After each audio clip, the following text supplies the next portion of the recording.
Hi everybody, welcome to another video. Today we're starting a new series called Let's Talk. This is where I talk about a particular topic that's been getting talked about in recent news in terms of TCG or gaming, or if it's something I feel like needs to be discussed in further detail, that's where this series will be focusing on it. Today we're going to be focusing on double masters. It's been a bit of a well discussed topic, mainly from two different angles. A lot of people don't like it, but at the same time, a lot of people do like it. They think it's good value. Some people think it's not worth good value. Some people think it's going to outprice people who are really needing worthwhile reprints, and then vice versa. The people like the alpha investment guys are saying the thing's underpriced. So I'm going to throw my 2 cents in it, show you some information about the cards that have currently been spoiled, and some cards that they have confirmed aren't going to be in it, just to help gauge sort of more where these things are going to probably sit in the future, maybe, and my thoughts and feelings on the idea of the reprints as well. So let's get started. First things first, we have 5 cards spoiled from the thing, from the set so far. Mana Crypt, Kali of the Vast, Atraxa Praetor's Voice, Doubling Season, and Blightsteel Colossus. To give my overall opinion on this first, these are some great cards that could have been put into this set. Mana Crypt especially is holding a lot of value in Blightsteel. This will be its first reprint from what I've heard, from what I've seen, in terms of sets, so it will be a good reprint for it. Doubling Season's had a couple of reprints, so this will be another one. Atraxa and Kali have also had a reprint as well, so it's just another reprint for them, but definitely Blightsteel and Mana Crypt, these are ones that needed to happen. But the first big thing that everyone was talking about is the fact that there are no Fetchland reprints in this set, and this has caused a lot of, from what I've seen in the comments, a lot of issues, because a lot of people are, because from what we've heard, it's not going to be in a standard legal set. It's going to be in a collector's type sort of thing. From what we've got, it's going to be in a premium sort of product, which is going to cause a big issue, because this is essentially cards that are necessary for any of the eternal formats: Modern, Pioneer, Legacy, and Vintage. And the fact that they're not being reprinted, and recently the Secret Lairs sold them for through $200 to $400 dollars/pounds. It sort of showcases what Wizards want to do with the fetch lands, and I think there's no other way around it other than the fact that these need to be reprinted. And I'm going to show you now with the mtgstock.com website. This shows you over its history where the prices have sort of been settling for them over the years, and as you can see with the Misty Rainforest, it's just kept going up in price in the last 3 years. Ever since around mid 2017, where it had a wee low, and then at the start of 2018, it's just slowly been gathering up and up in price. The original version, and even the Modder's Master version, even around the start of 2019, it's just steadied out and it's gone up there recently. And it had a wee bit of a dive, but like, you're talking maybe the difference between, well, there's 80 to essentially, well, what, that was what, 64 to 80. So it's essentially, it hasn't really changed much in price. The market has essentially sold it for the same sort of price. The average has been high, but just what the market's been selling has been a bit lower than that, and it's just not really changed. And then even with the announcement of Double Masters, it hasn't changed it. Like, even the Ultimate Edition, it didn't even really change Misty Reinforced price or anything like that, because it was priced at such a high value. It didn't affect the market in any way whatsoever, and it's clear that that's what Wizards wanted to happen, was that there was no change in the pricing whatsoever, and they keep these cards at high value. Overall, Misty Reinforced is one that is definitely need to be reprinted, because with blue and green being prevalent colours and things like Commander, Legacy, Vintage, Man, Pioneer, and even Standard to an extent, but obviously these are never going to get reprinted in Standard or Historic. We'll probably never see them in Magic Gathering Arena either. So the fact that these two have held price, and then we move on to Scalding Tarn, which was another one that came out in the Ultimate Edition. This one had a bit of a weird thing. It's had a bit of a downward spiral until March, until the Ultimate Edition came out, ironically, and it slowly has gone back up a wee bit in price. Same thing again, was going down, going down, going down, going down. Then the Ultimate Edition dropped, and then went back up in price again. So why is it now, when you look at it, the Ultimate Edition of these fetch lands have actually caused the price to go up a wee bit rather than down? Because they're around April, start of April, had a wee dive there, but then as soon as it just actually came out and people were getting them back on the market again, they started to go back up again. And then around May time, once Double Masters were being announced, it did drop a wee bit, but it's gone back, it started to go back up again there, it looks like a wee bit as well. So Skulder and Tyron has had a wee bit of a different mindset to Misty Rainforest, but it's essentially shows the same thing. It's like the prices are holding. They go up a bit, then they go down a bit, then they just settle themselves back until they announce another reprint of them. And then we get the Verdant Catacombs, which is a key fetch land for decks like Dredge and stuff like that in the older formats. And as you can see, this is the original version, and this is the reprint. They never went down in price at all with the announcement of the Ultimate Edition.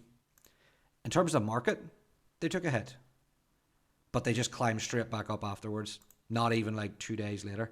Like, the only time it ever did was it did it for about a week, and then it shot back up in price again a week later, shot back up to its original price a week after it had its low point. The reprints didn't do anything. The Ultimate Edition didn't do anything to the reprints, and it's clear that Wizards don't want to reprint these things again. They're just going to put these in the Ultimate Editions every single time, and it's clear looking at that that's what they want to do.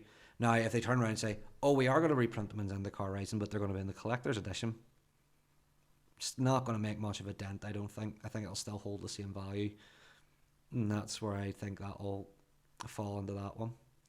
But moving on to that, the next point I want to say is one of the points that was getting brought up was this is going to be a very underpriced set. This is from the investor side of things. A lot of people are saying, like, oh, with Mana Crypt, Dublin Season, and Blightsteel, these cards, this set's going to be very underpriced. And the only thing I can say to that is we don't know. We need to wait to see what these other cards are. And don't forget, these are only 5 of the 40 mythics that have been announced for Dublin Masters.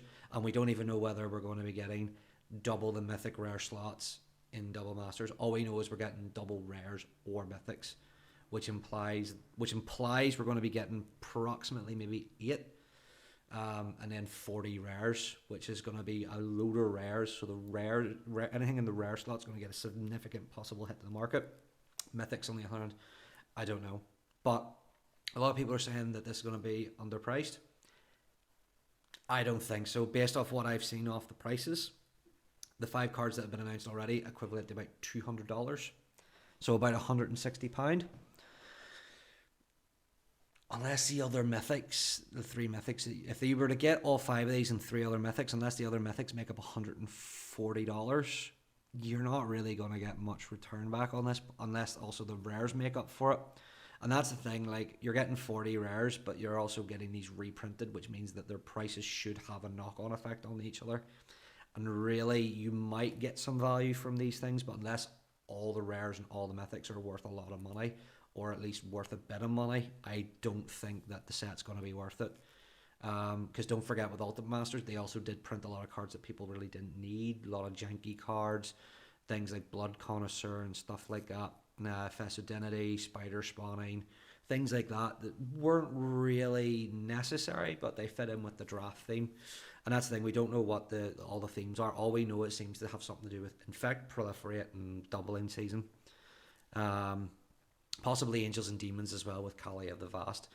But to go into the actual price of the cards, as you can see, Mana Crypt, ever since the announcement, has slowly been going, slowly going down and down. I think this is a clear indicator that, at least with the Eternal Masters one, they might take a bit of a hit.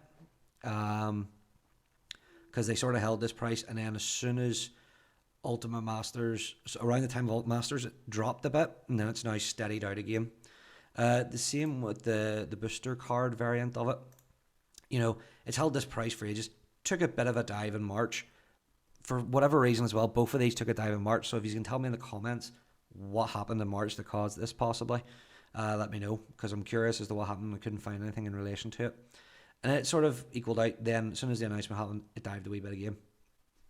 It's not really that big of a drop even. Didn't even drop that much. So, like, as you can see, the reprints haven't really hurt it that much. Blightsteel Colossus had the polar opposite effect. It actually went way up in price and then has, like, slowly dropped down again, but it hasn't dropped enough. So hopefully in a couple of weeks we'll actually get to see how much this has actually dropped, whether it goes back down to this value or not.